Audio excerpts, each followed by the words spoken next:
quite very polished. So I think we take a little bit of pride in that as well. So we've had, you start to realize, and I take this for granted, how much Gavin does. Like if Gavin puts together the order of worship, he picks the songs, he leads the songs, he does the sermon, and takes care of so many of the things. And then when he is not here, we have opportunities for other people to step up and be able to kind of fill those roles. And it's exciting to see that. I always appreciate opportunities to preach. I'm a retired teacher. Everyone knows teachers. They love the sound of their own voice and having a captive audience. So this fits right into my wheelhouse. I love this opportunity, and thank you all for being here. It's that time of year where, first off, it's exciting. There's so many things going on. We can look forward to a great tour of the Casunas Preserve. We have a baby shower coming up. It's also the holidays are just right around the corner. So Thanksgiving and I can't hear, sorry. Hello. Is that better? All right, thank you. The holidays right around the corner. It's amazing when you go into stores, there's already Christmas stuff out, right? Like I remember when I was younger, usually it went until Thanksgiving, then they would bring out all the Christmas displays. But I think in many stores, even pre-Halloween, I think you'd walk into Costco and not just get Halloween stuff, you can get Thanksgiving stuff, and you can get Christmas stuff. Cover it all. All your bases are covered. When I was a kid, though, I really loved getting the Sears catalog. Now, there are some are too young. They're like, what? Sears? Maybe they remember a store named Sears when they were really young.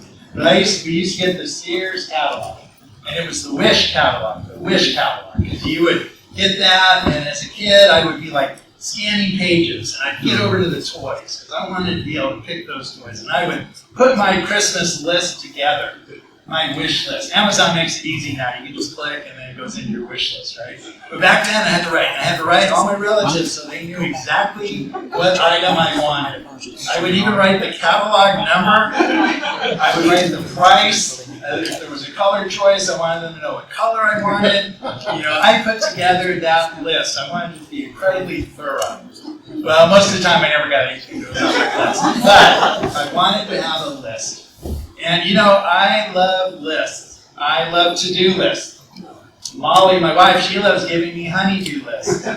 We have shopping lists, grocery lists, right? We love putting those together. I love planning the meals. I've been retired for a couple of months, so I've been trying to take on more of that work around the house, meal planning and whatever. Let me just say that's challenging at times. I'm not quite up to speed yet on all the things. It's like, we're going to do this for dinner. Oh, wait, I don't have this, or this, right? That's all right. Well, I'll go to some other thing. I'm flipping through cookbooks trying to figure some things out, but still having fun. So we like our list. I love project lists. Do-it-yourself list, right? So then you're over at Home Depot, like grabbing all the stuff you need for your projects at home. You have your list for that. Well, interesting enough, God loves lists. So it's not just something that we create. God loves lists. That's tough to say. Loves lists. God loves lists. Think about it. The Ten Commandments. That's a list. Right? It's a list of commandments. Jesus loves lists. The Beatitudes. That's a list. We have the fruit of the Spirit. That's a list. We have the deeds of the flesh. That's a list. So there's lots of lists in the Bible. We're going to focus on a list that's over in James chapter 3 today. I wanted to say that this sermon came out of fantastic classes that we had that our brother George was leading the last month. He was taking us through Proverbs and also brought us over to James chapter 3, which we're going to read here in a minute. But talking about wisdom, how important wisdom is. If you think about like the book of Proverbs is just full of information about wisdom. And the way Bibles, especially the Old Testament, are divided into sections, there's the wisdom literature that incorporates books like Job and Psalms and Proverbs and Ecclesiastes. So wisdom is highlighted in the Bible, it's valued in the Bible. And we're going to talk about that. We're going to talk about wisdom. But before we get to James chapter 3, I want to start us off in chapter 1 of James, verse 5. But if any of you lacks wisdom, let him ask of God, who gives to all men generously and without reproach, and it will be given to him. But let him ask in faith, without any doubting.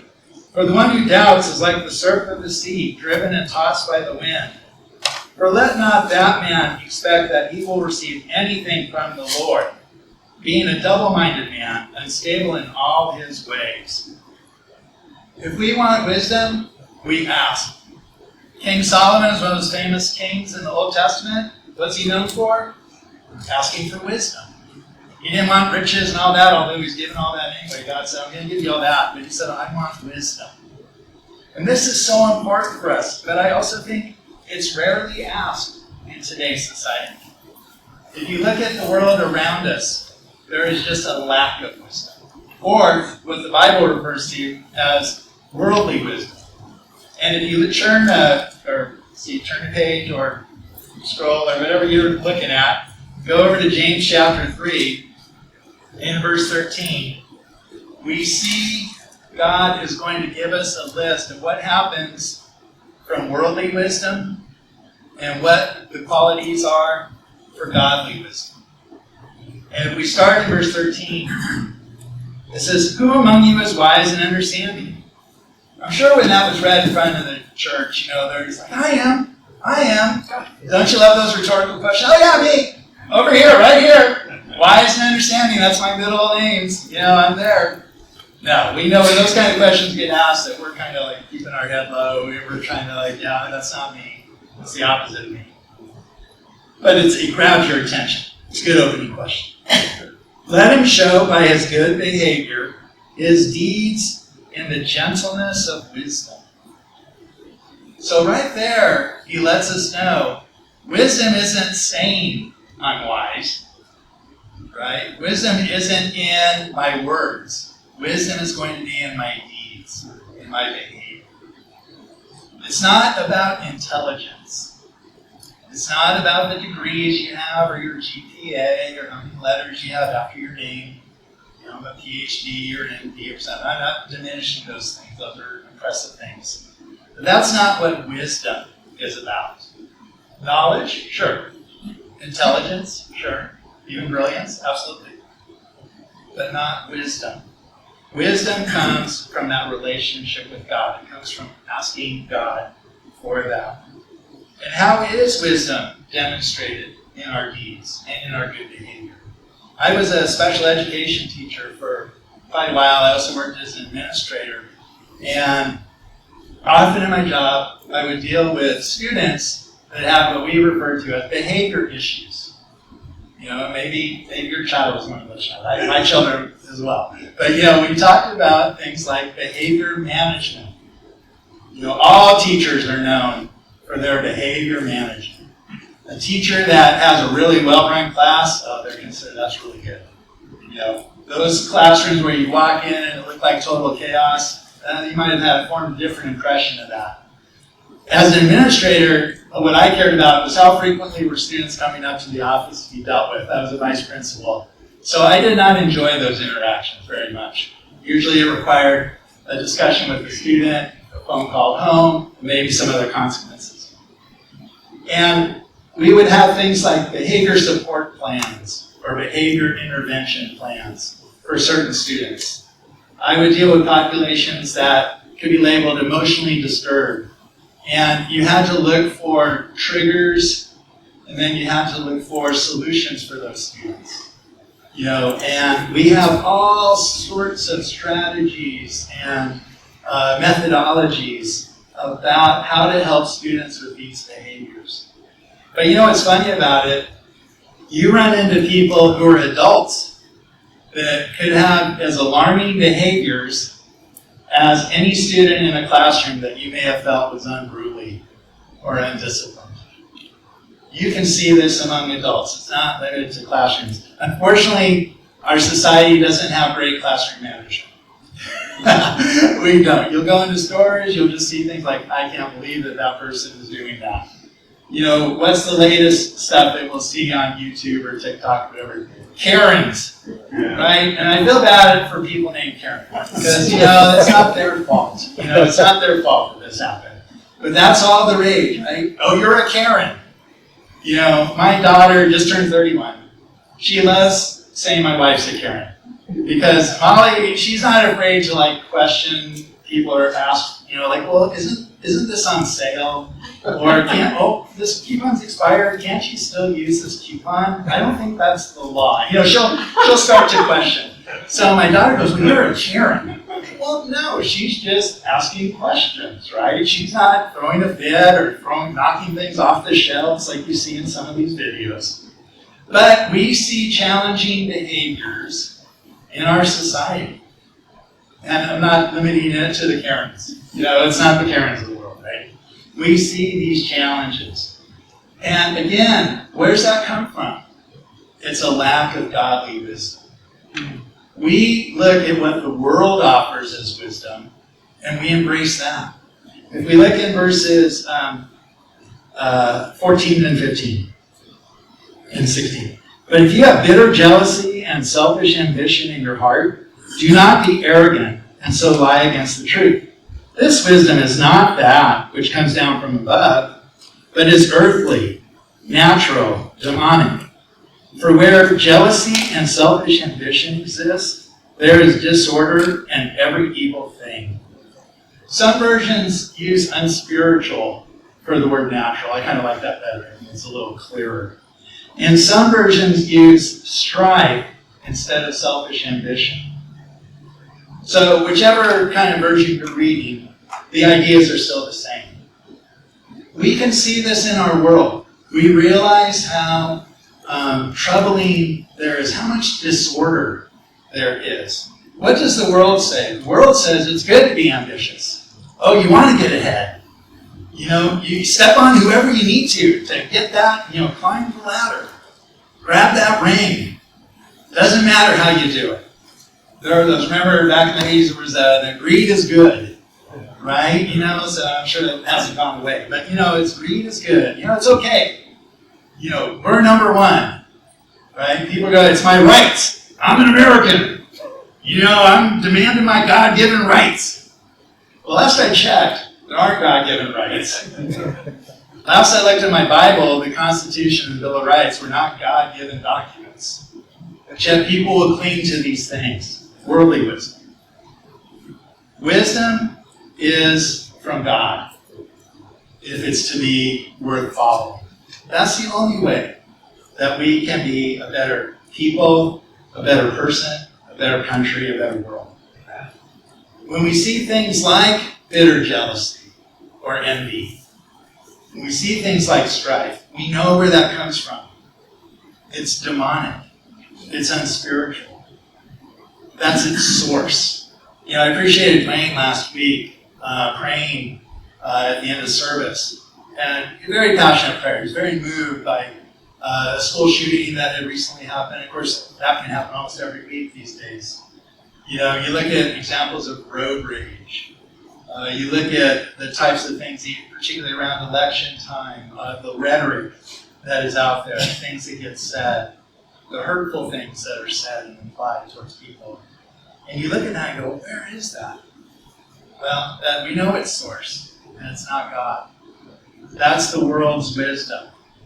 The world teaches that whatever it takes, I'm going to get my way.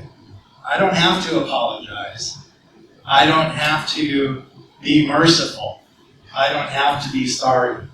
I can demand what's right for me, what I expect, what I want. We accept that often as a people. But the Bible teaches a different thing. The Bible teaches that there's a wisdom from above that is the exact opposite of that. And we see that reading on in verses 17 and 18. But the wisdom from above is first pure, then peaceable, gentle, reasonable, full of mercy and good fruits, unwavering, without hypocrisy. And the seed whose fruit is righteousness is sown in peace by those who make peace. if you think about that, I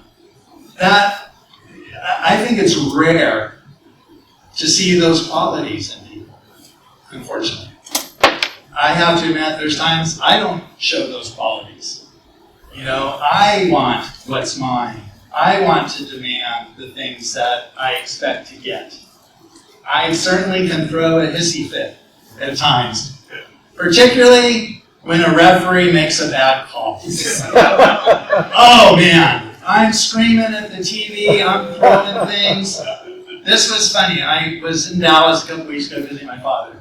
And I don't know why he decided to do this, but he turned on like the NFL channel, and they were showing old playoff games, old things. So they happened to show, I think it was 2001, the Raiders and the Patriots. For any Raiders fan, I know Mary's with me here, Mike's with me here, any Raiders fan knows that there was an infamous call, the tuck rule.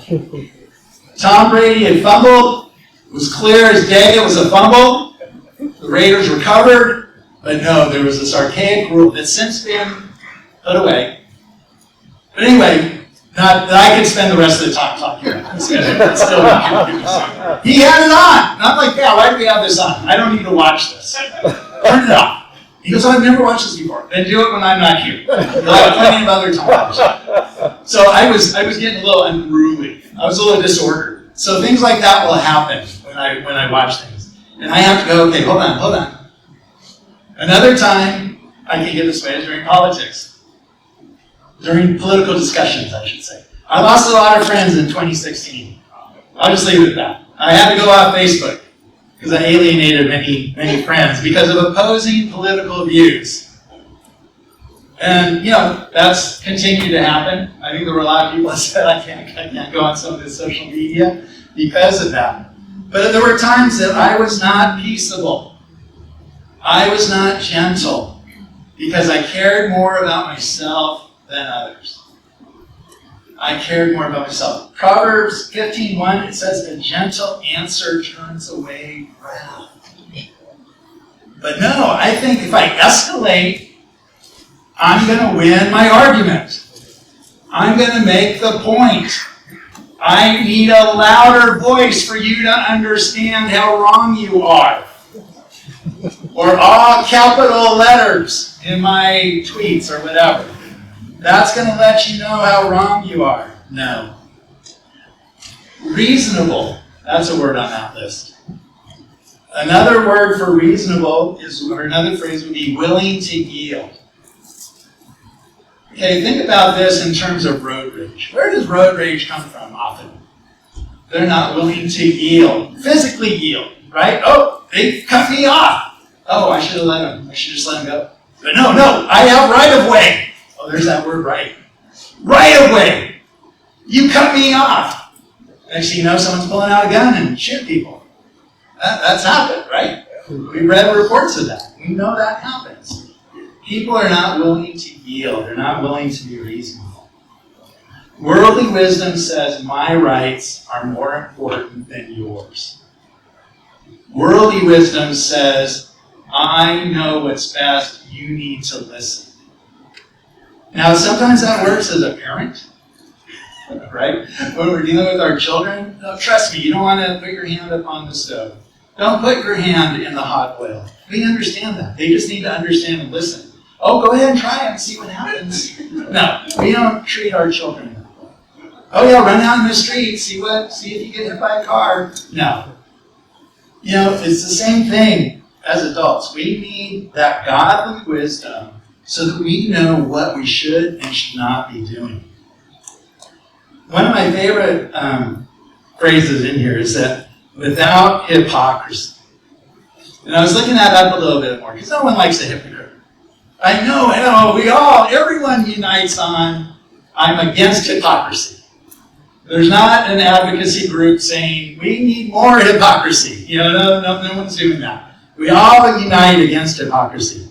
But really, what is that talking about? It's talking about being genuine, being real, not being two-faced. Well, how well do you do with that? Are you one way with some people, and then you're a different way with someone else? You know, do you gossip behind someone's back and then praise them to their face? You know, how do we handle those kinds of situations? You know, it talks about being unwavering. Another idea there is being impartial. Can I withhold judgment until I know all the facts? Oh, that's hard. That's a hard one. I just heard one sentence from you and I've already formed an opinion. I already know what the answer is. Teachers are very guilty of this, let me just tell you. You know, students will come up, they barely get 5 words out of their mouth before you're shutting them down, send them back to their seat.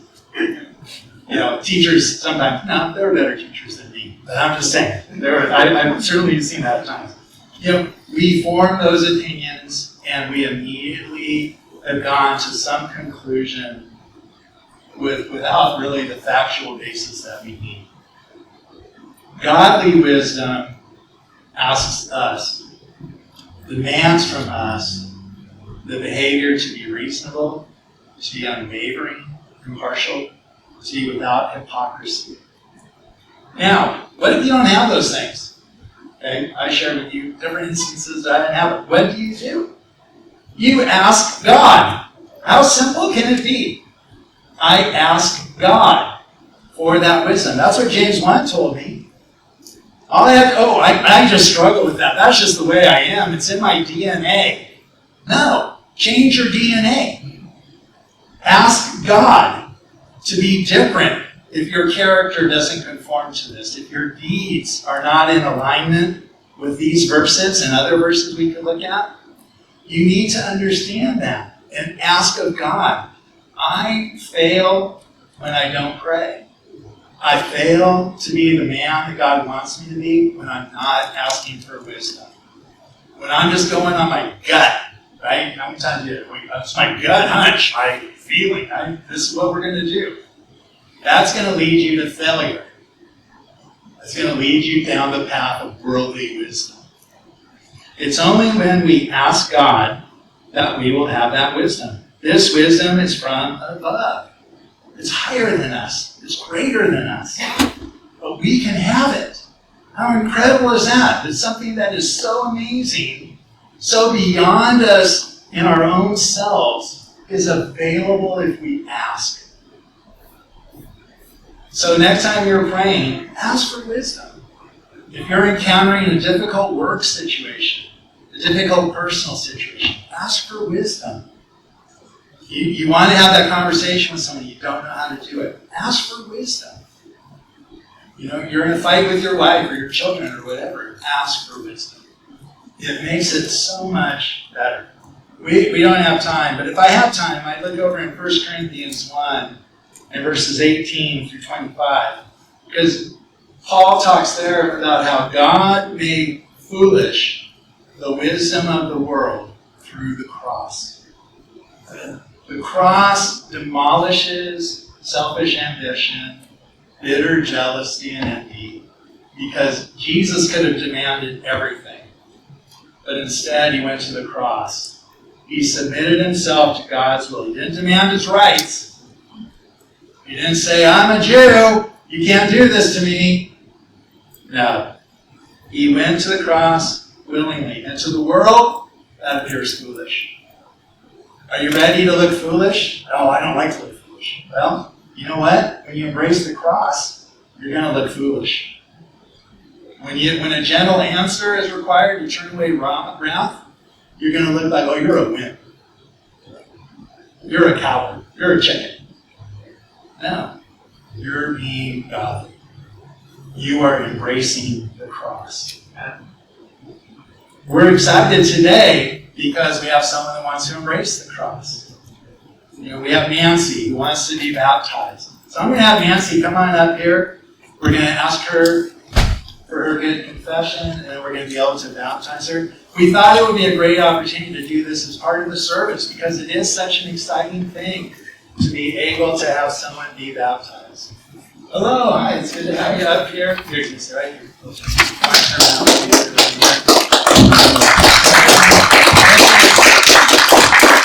This is Nancy. A lot of her family is over here. Randy and Nancy have been coming for a few weeks now. And Nancy has decided she wants to be baptized. Brandon's been studying the Bible with her, teaching her. She's seen the example of people in her family.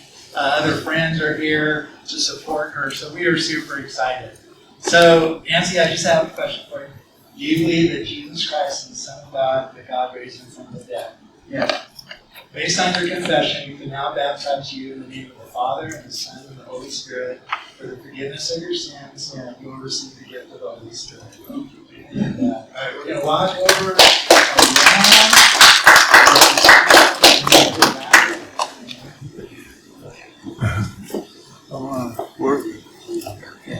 You got it.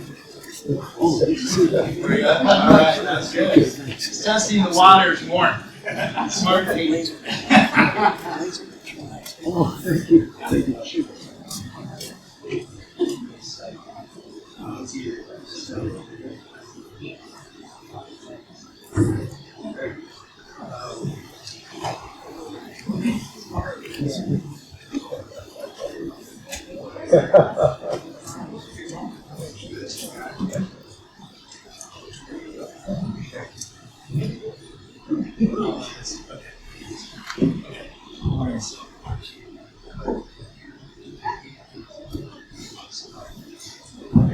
You can take your mask off.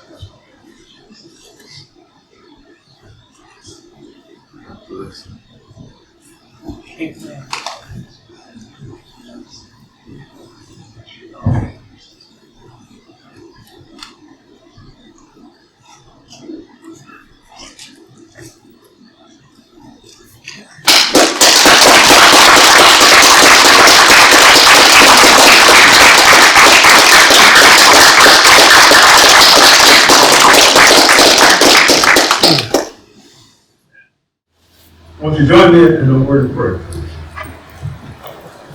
Holy Father in heaven, we come this morning with thanksgiving in our hearts for the message that was delivered today. Dear God, all of this world so needs God's wisdom. Many of us have come a little ways in life, and we've come through some of these things that we talked about today. Lack of patience, having things our way, being harsh, just accepting the world's point of view. But thanks be to you, Holy Father, wisdom from above is the wisdom to seek. We thank you, Father, that you've made it so plain to us. If we want wisdom, just ask you. You love us that much. Thank you for your precious Son, blessed Holy Spirit, that we have never left alone to work out your way of life on this earth. So we thank you, Father. I pray in Jesus' precious holy name.